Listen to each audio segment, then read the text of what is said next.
"You should do something about your wife," said the pretty blonde, sitting across from me at lunch. "I know," I said, taking a bite out of my salad. "You know she's sleeping with Rolf again, right?" she asked. By she. In this case, she meant April, my sister-in-law, who worked in my department. Rolf was not only my wife's current lover, but also my boss. As you may have guessed, this was not the first affair between Rolf and my wife. The last time I caught them doing it was during a company Christmas party.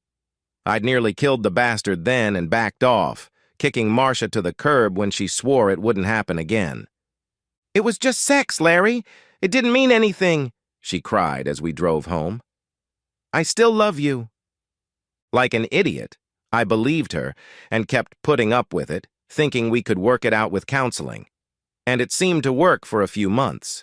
But gradually, things went back to normal. You know what it's like: girls' night out, Marcia staying out late, coming home smelling of stale cigarettes, beer, and sex, and yet she denied me even the slightest affection. And me, you ask, who am I? My name is Larry Reynolds, chief engineer for a technical company specializing in surveillance devices. I was responsible for overseeing the development of new devices, such as internet-enabled micro-cameras and the like. Our work was mostly classified and quite complex. I met and married Marcia right out of college. There was something about her blonde hair, deep blue eyes, and stunning body that made me fall in love with her at first sight. She also had a playful personality and was always open to sex. Things were great for the first couple years. We partied like rabbits and couldn't have been happier with each other. Then I got promoted to my current position, and everything went to hell. After my promotion, we decided that I was making enough so she wouldn't have to work. So we bought a big house and got ready to expand our family. Unfortunately, Rolf, my new boss, was a real bore who made my life hell by making me work up to 60 hours a week. Worse, he was an arrogant, self-righteous bastard who thought he was God's gift to women. I heard from several of my female co-workers at work about his actions and wondered why no one had filed a sexual harassment report against him. Then there was that Christmas party. Marcia had worn a tiny dress and Rolf had caught on almost immediately, targeting her like a guided cruise missile. A couple hours after the party, I started looking for Marcia, but I couldn't find her. Someone told me that they thought Marcia and Rolf had been seen heading to the conference room. After a half hour of searching, I found them. Marcia was lying on the table with Rolf on top of her. "Get out of here, you pervert! I'm almost done, then you can take her home," he said with a smirk. Marcia just smiled at me, apparently not caring that she had just been caught in the act. "Get dressed, bitch! We're leaving," I said to Marcia as I headed for the exit. Naturally, there was a cold atmosphere at home for a while longer. The next day, Rolf cornered me at work and threatened to fire me if I said anything to HR. I didn't want to jeopardize my job, so I didn't react the way I wanted to. But that didn't mean I didn't do anything. "So what are you going to do?" asked April, forcing me back to my current reality. "Are you going to divorce her? And what are you going to do about Rolf? Are you going to let them keep cuckolding you like this? You know people are starting to notice that."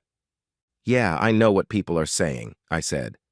"Unfortunately, divorce is out of the question. As much as I'd like to divorce her ass, the truth is I'd lose everything, including the house, and end up paying for her to keep having sex with Rolf." "That leaves no other options," April said. She was right. I could kill her. Hell, I'd even considered killing her. But that would only result in me going to jail for life. Or worse. Killing her was out of the question. "Whatever you do, you have to do it fast," April said. "I'm not covering for her anymore, and I'm sick of hearing her talk about how big Rolf is. God, this is going to kill our ancestors. They think the sun rises and sets in her." I was tired of Marcia's ramblings, too. I assured April before we finished lunch that I had it all sorted out and would deal with her soon. No one knew that for the past few months I'd been plotting my revenge, both on Marcia and Rolf, in case things went south again. Thanks to my work, I was able to get my hands on top-of-the-line surveillance equipment. High-definition cameras throughout the house, internet-controlled, GPS units on her car, cameras built into the dashboard, and microphones in her purse. Yes, I had it all covered, and it paid off. The evidence was pretty obvious. Rolf and Marcia met almost every day, sometimes in our marital bed, sometimes in hotels around town. It was pretty clear that they were in a long-term relationship and disrespected me at every opportunity. One conversation, for example, included their desire for Rolf to get Marcia pregnant and pass the child off as mine, even forcing me to pay for her medical expenses. I couldn't help but wonder what Rolf's wife would think of that. I also wondered what upper management would think about a middle manager blatantly violating their moral code. I also took the time to get in shape. I'd gotten a little pot-bellied after being discharged from the Marines, so I decided to join a gym and take karate lessons to sharpen my fighting skills. If Rolf wants to fight, he'll be in for a surprise. But what about Marcia? There's no way I'd let her off the hook, and I'd clearly be on the losing end of the divorce. That's where Jake came in. I met him at the gym, and later we got to talking over a beer at a bar nearby. As it turned out, Jake was an ex-con with some questionable connections. After letting me cry into my beer, the big black man put his arm around my shoulders. "Look, man, this shit is killing you.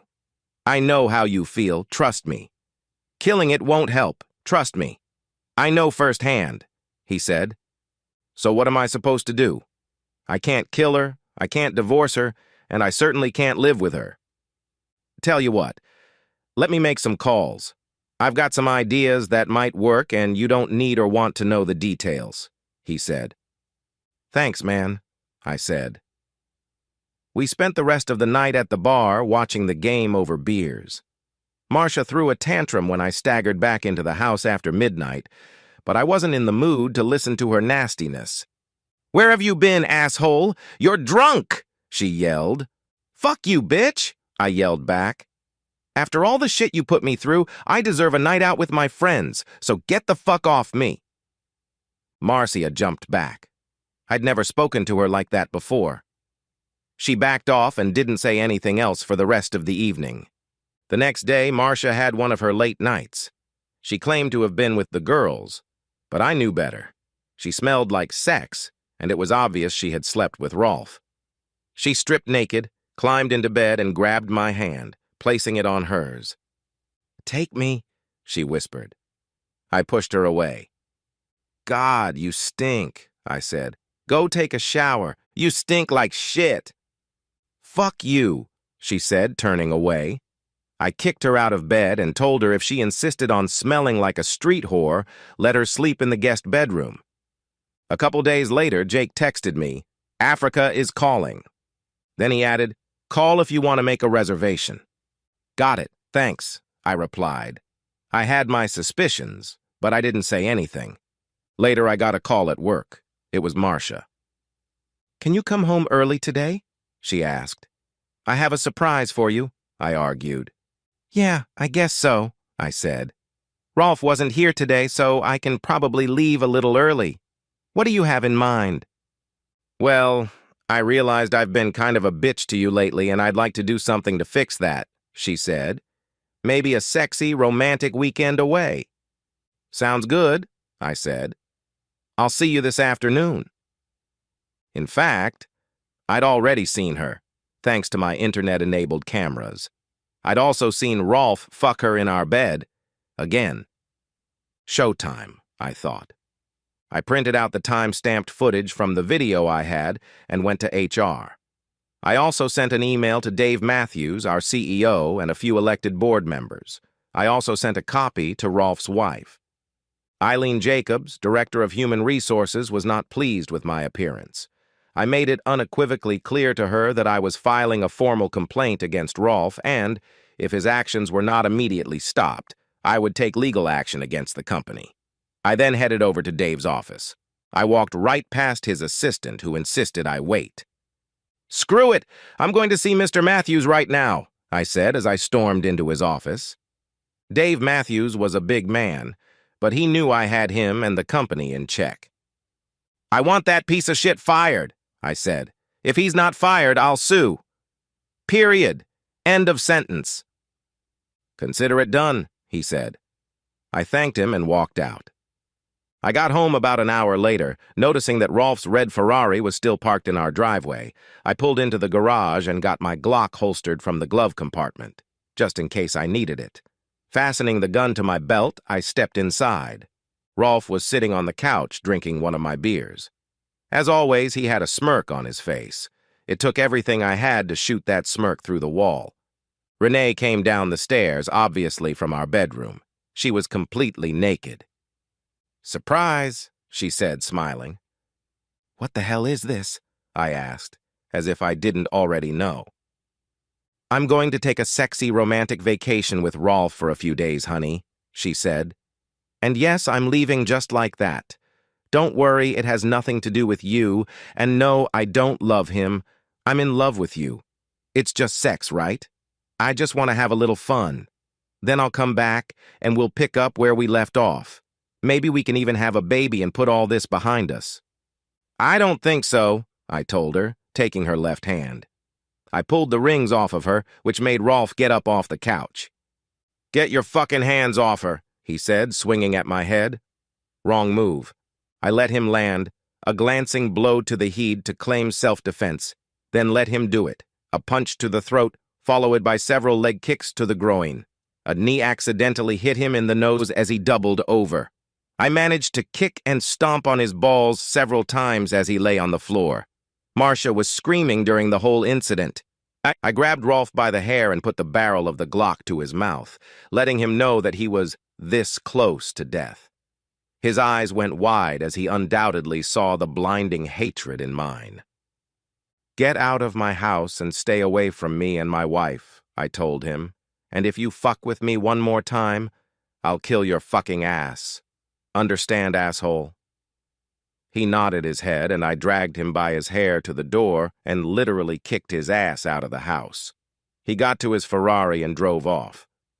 I turned to Marcia, who was now sobbing on the floor. "Shut the fuck up, you worthless whore," I told her. She looked at me with terror in her eyes. "So you want a naked sex fest, huh?" I asked. "I think I can arrange that." I pulled out my phone and called Jake. "When and where?" I asked. He sent me the address, which turned out to be a dock on the east side of town. "Come on, slut," I said to Marcia, grabbing her hand. "There's a great parking lot waiting for you." "What are you talking about, Larry?" she screamed. "Please don't do anything to me. It was just sex, and I really love you. It didn't mean anything." "Close, fuck. Up," I yelled. "I've had enough of you, your lies, cheating, and disrespect. It's over, now." "You're going to kill me?" she sobbed, looking at the Glock in my hand. "No, you stupid bitch, that's illegal. I've got something better. And I think you might even like it," I said sarcastically. "At least let me get dragged." "No," I said. "You were going to walk out of this house naked with Rolf, so you can come naked with me. Besides, you won't need clothes where you're going." "Where are you taking me?" she asked. "To your walk, darling," I said, and I dragged her naked to my car and threw her in the front seat. "And so you don't get any stupid ideas," I added, using the Glock for emphasis. About 30 minutes later, I pulled up to the address Jake had given me. There was an old rusty steamboat standing at the dock. Several crew members watched as Jake and another large man in a captain's cap approached the car. Marcia tried to cover her nakedness as Jake opened the door for her. "Don't worry, miss. There's no need to cover up here," the man in the hat said. "Everyone here will get to know you very well before you reach your destination," he added, laughing. Marcia looked at me in horror. "What are you doing?" she asked. "Are you really giving me to them, and where am I going?" "No, bitch," I said. "You gave yourself away a long time ago. I don't know where you'll end up, and I don't care anymore, but I suspect there'll be a lot of sex and drugs. Hell, maybe in a few months you'll forget about me and Rolf and your boring housewife life. I know I'll forget about you. Besides," I added, "it's just sex, right?" Epilogue. Eventually, Rolf was fired, and his wife brought him out in the divorce. He didn't take it too well and decided to get back at me. I happened to be in the house when he broke in, and I just happened to have my Glock. The 6 bullets I put in his chest ensured that he would never break into my house again. The police seemed to agree. I never found out exactly where Marcia ended up, but I read a story about a steamship that had been hijacked by Somali pirates off the coast of Africa. According to the story, the authorities found the entire crew, including a blonde American woman, dead, all of them victims of the pirates. And me? Well, April spent a lot of time comforting me. We spent a lot of time together and eventually got married. Now we're expecting our 3rd child. Life is good.